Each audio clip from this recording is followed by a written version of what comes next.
Saraswati group of colleges में आपका स्वागत है। मैं निशा ओझा, बीए प्रथम वर्ष समाजशास्त्र की क्लास में।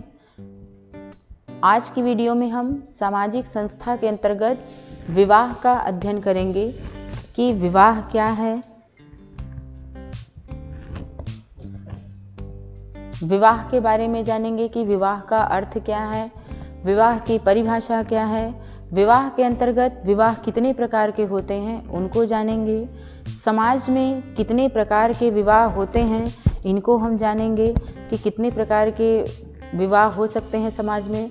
अन्य धर्मों के भी अकॉर्डिंग जानेंगे कि विवाह क्या है, हिंदू धर्म में विवाह क्या है, मुस्लिम धर्म के विवाह में जानेंगे मुस्लिम धर्म का विवाह क्या है, कैसे होता है। फिर उसके बाद से ईसाई धर्म का भी जानेंगे कि विवाह किस प्रकार से होता है, क्या होता है, उनकी प्रक्रियाओं को जानेंगे। उसके बाद जनजातियों को भी विवाह के बारे में जानेंगे कि जनजातीय विवाह क्या है। तो इस वीडियो में हम जानेंगे सबसे पहले विवाह क्या है, उसके बाद इसके अंतर्गत जितनी भी चीज़ें आएंगी उनका हम अध्ययन करेंगे। तो चलिए स्टार्ट करते हैं कि हम जानेंगे कि विवाह क्या है, किसे कहते हैं विवाह, इसका अध्ययन करेंगे। तो चलिए वीडियो स्टार्ट करते हैं।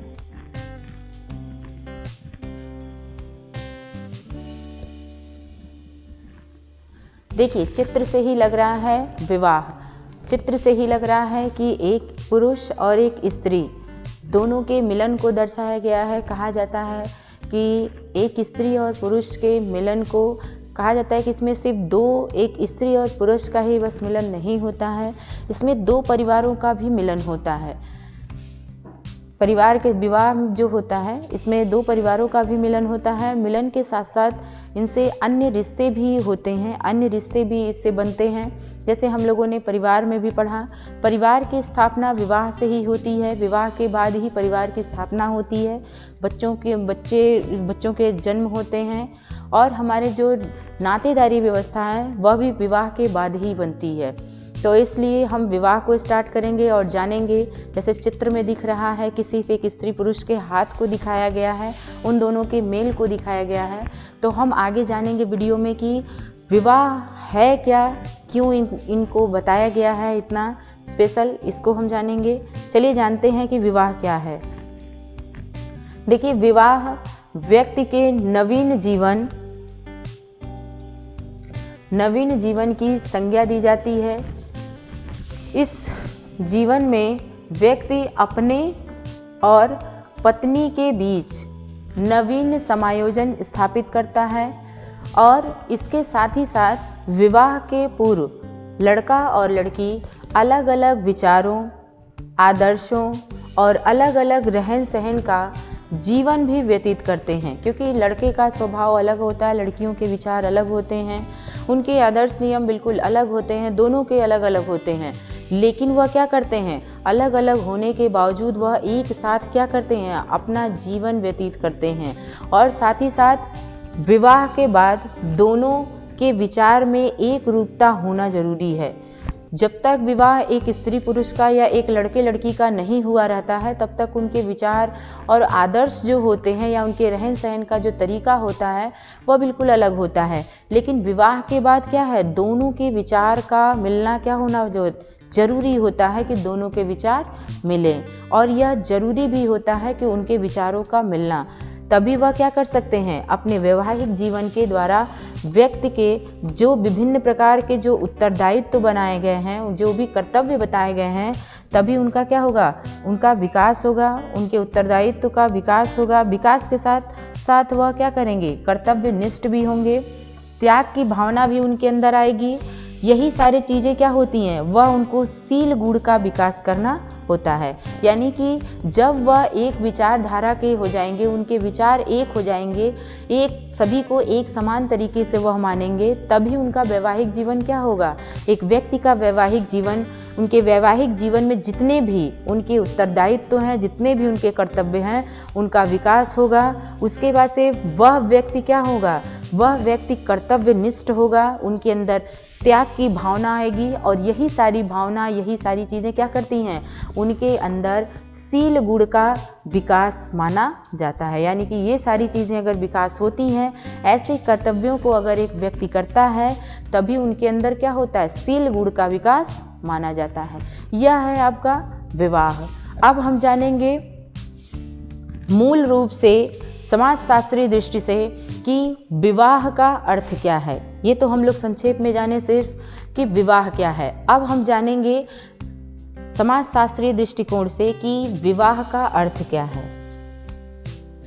विवाह का अर्थ दिया गया है कि यह क्या है, विवाह एक सामाजिक सांस्कृतिक संस्था है जो एक स्त्री पुरुष को कुछ विशेष नियमों के अंतर्गत यौन संबंध संतुष्टि के अवसर प्रदान करती है और परिवार में व्यक्ति के सामाजिक, आर्थिक और सांस्कृतिक अधिकारों का क्या करती है, निर्धारण करती है। यानी कि विवाह के बाद ही व्यक्ति क्या करता है, जो स्त्री पुरुष होते हैं वह अपने परिवार का निर्धारण करते हैं। परिवार के साथ ही साथ वह व्यक्ति सामाजिक रूप से, आर्थिक रूप से और सांस्कृतिक रूप से जितने भी उनके अधिकार होते हैं उन अधिकारों को करने के लिए वह तैयार होता है, वह उन कार्यों को करता है। इसी यह है विवाह का अर्थ। अब हम जानेंगे कि विवाह के अर्थ को विभिन्न समाजशास्त्रियों ने किस प्रकार से उसके अर्थ को बताया है, या उनके अकॉर्डिंग कहा जा सके कि विवाह उनके लिए या उनके विचार से विवाह क्या है, जिसको हम क्या किए हैं, परिभाषाओं में कन्वर्ट कर दिए हैं। परिभाषाओं के माध्यम से जानेंगे कि जितने भी समाजशास्त्री हैं उनके आधार पे या उनके विचारों के आधार पे विवाह क्या है। तो चलते हैं, स्टार्ट करते हैं। देखिए, बोगार्ट्स ने कहा कि विवाह स्त्री और पुरुष को पारिवारिक जीवन में प्रवेश करने का एक संस्था है। ठीक है ना। बोगार्ट्स ने क्या कहा कि जो स्त्री पुरुष होते हैं वह क्या है, वह पारिवारिक जीवन में प्रवेश करते हैं। क्या है, विवाह जो उनके लिए है वो क्या है, एक प्रकार की संस्था है जो क्या करती है, स्त्री पुरुष को अपना पारिवारिक जीवन में जाने के लिए प्रवेश कराती है। अगला जानेंगे हम वेस्टरमार्क के अनुसार। देखिए, वेस्टरमार्क ने कहा कि विवाह एक या अधिक पुरुषों का एक या एक से अधिक स्त्रियों के साथ होने वाला यौन संबंध है जो प्रथा या कानून द्वारा मान्यता होता है। देखिए, विवाह में प्रकार में हम जानेंगे कि यहाँ पे देखिए प्रश्न दिया है एक या अधिक पुरुष या एक या अधिक स्त्री।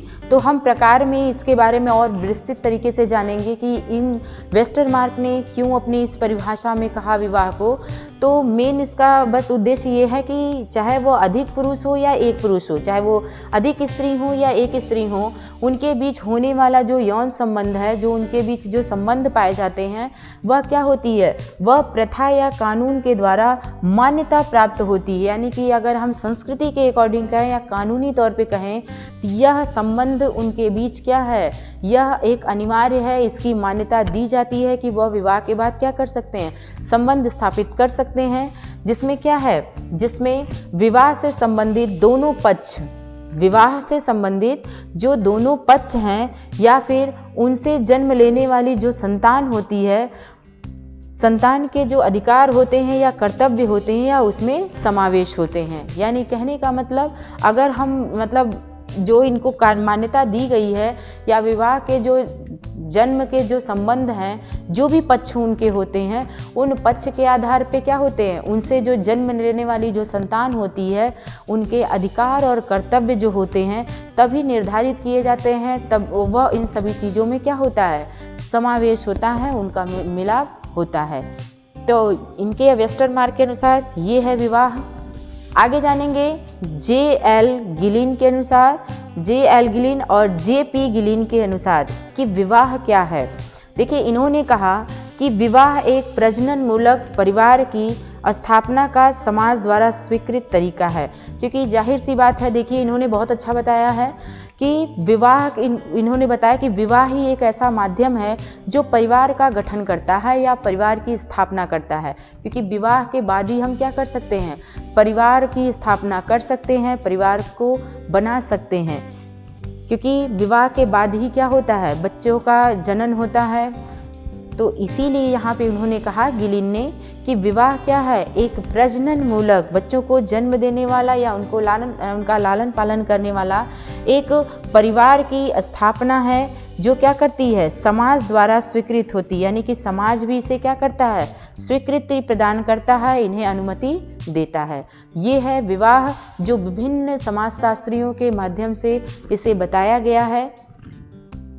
आगे हम जानेंगे विवाह के उद्देश्य। हर किसी के कोई ना कोई उद्देश्य होते हैं, वैसे ही विवाह के भी उद्देश्य हैं कि विवाह क्यों किया जाता है। बहुत सारी इसके उद्देश्य होते हैं, लेकिन हम कुछ जो चुनिंदे हैं, जो समाज के अकॉर्डिंग, जो समाज जो मुख्य स्वीकृति जिसे देता है, उन उद्देश्यों को हम जानेंगे। तो देखिए, इसमें सबसे पहले दिया है कि परिवार की स्थापना। क्या दिया है? परिवार की स्थापना दिया है। विवाह क्या करता है? विवाह का सबसे पहला उद्देश्य होता है कि परिवार की स्थापना करना, यानी विवाह के बाद हम क्या करें? बच्चों को जन्म दें। जन्म देने के बाद हम क्या कर सकते हैं? परिवार को, तभी हम परिवार की स्थापना कर सकते हैं, परिवार बना सकते हैं। क्योंकि परिवार आप जानते हैं कि पति, माता पिता और जहाँ बच्चे होते हैं उन्हीं को हम परिवार कहते हैं। तो परिवार, बच्चे जब तक रहेंगे नहीं तब तक परिवार हो नहीं सकता है। इसीलिए विवाह क्या है? विवाह एक परिवार की स्थापना करता है, यह इसका मुख्य उद्देश्य है। क्योंकि परिवार ही क्या करता है? बच्चों को सुव्यवस्थित करता है, करने के साथ साथ उनका पालन पोषण और जन्म की प्रक्रिया वह करता है। ये सारी क्रियाओं को क्या करता है? विवाह ही पूर्ण कराता है। ठीक है। अगला हम जानेंगे कि समाजीकरण। कि समाजीकरण क्या है? समाजीकरण जो होता है, यह परिवार का दूसरा उद्देश्य है। जो परिवार में जो अधिकतर देखा जाता है कि जो समाजीकरण होती है, यह एक प्रकार की प्रक्रिया होती है जो क्या करती है? परिवार में जो शिशु होता है उसकी प्रथम पाठशाला, यानी परिवार को क्या किया गया है? परिवार को प्रथम पाठशाला कहा गया है। और माता पिता को क्या कहा गया है? पहला शिक्षक। क्या बताया गया है? पहला शिक्षक। पहली पाठशाला आपका परिवार होता है, और जो माता पिता होते हैं वह एक बच्चे के पहले शिक्षक होते हैं। होने के साथ साथ देखा जाता है अधिकतर जो इनमें समाजीकरण के ही माध्यम से हम क्या करते हैं? नए नए विचारों को ग्रहण करते हैं, और उन्हीं विचारों को हम क्या करते हैं? संतान जो हमारे बच्चे होते हैं उनमें हम उचित रूप से उनको हम ग्रहण कराते हैं। यानी कि जो समाजीकरण है यह बच्चों को क्या करता है? उचित चीज़ों को ग्रहण कराता है। जो यह किसके माध्यम से होता है? परिवार के माध्यम से उनको दिया जाता है। ठीक है। अगला हम जानेंगे कि उद्देश्य क्या है। देखिए, अगला उद्देश्य है धार्मिक तथा आर्थिक आवश्यकता की पूर्ति करना। देखिए, दो चीज़ें इसमें दी हुई हैं, एक दिया है धार्मिक और दूसरा दिया है आर्थिक। दोनों चीज़ों की, धार्मिक और आर्थिक, जो एक मनुष्य की जो आवश्यकताएं हैं उन आवश्यकताओं को पूरा करना। जैसे अगर आप किसी भी धर्म के हों, हिंदू, मुस्लिम, सिख, ईसाई, किसी भी धर्म के हों, तो आपका जो कर्तव्य होता है, ठीक है, उन कर्तव्यों को वह व्यक्ति क्या करता है? या कर्तव्य के साथ साथ जो उनकी आवश्यकताएं होती हैं उन आवश्यकताओं को विवाह क्या करता है? पूरा करता है। अगर हम धर्म और आर्थिक में ही है, अगर हम हिंदू धर्म को ही लेते हैं तो इनके माध्यम से हम क्या कर सकते हैं? जो हमारे धर्म हैं उनके जो कर्तव्य हैं, जैसे हमारे मुख्य कर्तव्य क्या हैं? धर्म, अर्थ, काम, मोक्ष, इनकी क्या करना? प्राप्ति करना। इन्हीं के पश्चात ही हम ये चीज़ों को हम प्राप्त कैसे कर सकते हैं? विवाह के माध्यम से ही हम इनको क्या कर सकते हैं? प्राप्त कर सकते हैं। और एक चीज़ और है कि इसमें अगर हम आर्थिक रूप से देखें तो अधिकतर देखा जाता है कि इसमें हम जनजातियों को देखते हैं। क्योंकि जो जनजाति होते हैं उनमें क्या होता है? उनमें विवाह के बाद जो स्त्री पुरुष होते हैं वह स्वतंत्र होते हैं, और वह क्या होते हैं? आत्मनिर्भर होते हैं। आत्मनिर्भर होने के वजह से वह दूसरों पे आर्थिक रूप से निर्भर होते हैं। तो इसके वजह से वह क्या करते हैं? वह अपनी समस्त आवश्यकताओं की पूर्ति कर लेते हैं। इसीलिए इसमें कहा गया कि जो धर्म है, धार्मिक या फिर आर्थिक, दोनों रूप से क्या करता है? विवाह का उद्देश्य होता है कि व्यक्ति क्या करे? धार्मिक और आर्थिक रूप से अपनी समस्त आवश्यकताओं की पूर्ति कर सके। अगला दिया है चौथा, यौन संतुष्टि। यह भी एक प्रकार से अनिवार्य है। व्यक्ति अपनी क्या करता है? अपनी आवश्यकताओं को पूरा करने के लिए, धर्म में अधिकतर सभी धर्मों में इन चीज़ों को बनाया गया है। यह एक प्रकार की अनैतिकतापूर्ण होता है। इसलिए विवाह में अधिकतर क्या कहता है? विवाह के बाद ही यौन संबंधों को बनाया जाता है। या फिर यौन संबंध होता है जो पति पत्नी के बीच क्या करता है, अनैतिक रूप से माना जाता है। ठीक है, ये सारे क्या हैं आपके विवाह के उद्देश्य हैं, जो क्या है विवाह के बाद ही यह पूर्ण हो सकते हैं। आगे जानेंगे हम विवाह के प्रकार। देखिए, मुख्यतः विवाह के जो प्रकार होते हैं वह अधिकतर दो होते हैं, दो माने जाते हैं। एक है एक विवाह, ठीक, दूसरा है बहुविवाह। एक विवाह का मतलब होता है जिनसे क्या करें, एक स्त्री और पुरुष का विवाह होने के बाद वह जन्म जन्मांतर के लिए एक बंधन में बन जाते हैं। किसी एक की अनुपस्थिति में या संतान न होने पे दूसरा विवाह करना होता है एक विवाही उसको कहते हैं, या एक विवाह कहते हैं कि दोनों क्या करना, जन्म जन्मांतर के लिए एक साथ रहते हैं। और बहुविवाह किसे कहते हैं, बहुविवाह मतलब एक स्त्री होने के बाद वह क्या करें, अन्य स्त्री से विवाह करना, यानी एक से अधिक पति और पत्नी का होना, वह होता है बहुविवाह। देखिए, इसमें बहुविवाह जो है वह 3 प्रकार के होते हैं। बहुविवाह मुख्यतः 3 प्रकार के होते हैं। पहला है इसमें बहुपति विवाह। बहुपति का मतलब, बहु मतलब अधिक, बहुत, और पति का मतलब जो पति होते हैं। इसमें क्या होता है कि एक पति के अलावा स्त्रियां क्या करती हैं, अन्य भी पुरुष के साथ वह विवाह करके अपने परिवार की स्थापना करती हैं, तो इन्हें हम क्या कहते हैं, बहुपति विवाह करते हैं। सेम इसी कंडीशन में देखा जाता है कि बहुपत्नी विवाह, यानी बहु मतलब बहुत, पत्नी मतलब पत्नी, यानी कि एक से अधिक जो पत्नियां होती हैं, यानी कि वह ऐसा पुरुष या ऐसा व्यक्ति जो क्या करे, जो एक पत्नी के अलावा वह अन्य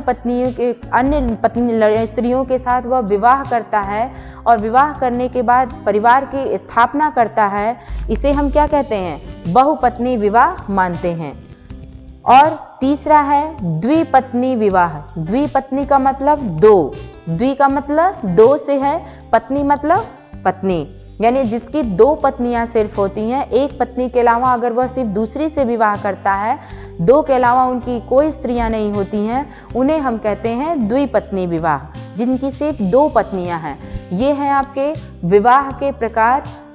आगे हम वीडियो में पढ़ेंगे कि विवाह के प्रकार के अंतर्गत, ये तो मुख्यतः सिर्फ 2 प्रकारों को हम जाने कि सिर्फ विवाह के प्रकार क्या हैं, लेकिन हम अगले वीडियो में जानेंगे कि विवाह में यानी कि अन्य धर्मों के अनुसार विवाह क्या है, यानी हिंदू धर्म, मुस्लिम धर्म, ईसाई धर्म और जनजातीय धर्म, इन सभी धर्मों के अनुसार जो विवाह हैं वह किस प्रकार से होते हैं, उन विवाह को क्या कहते हैं, उनमें जीवन साथी चुनने के तरीके कैसे हैं, इन सभी का अध्ययन करेंगे। तब तक आप पढ़ते रहिए।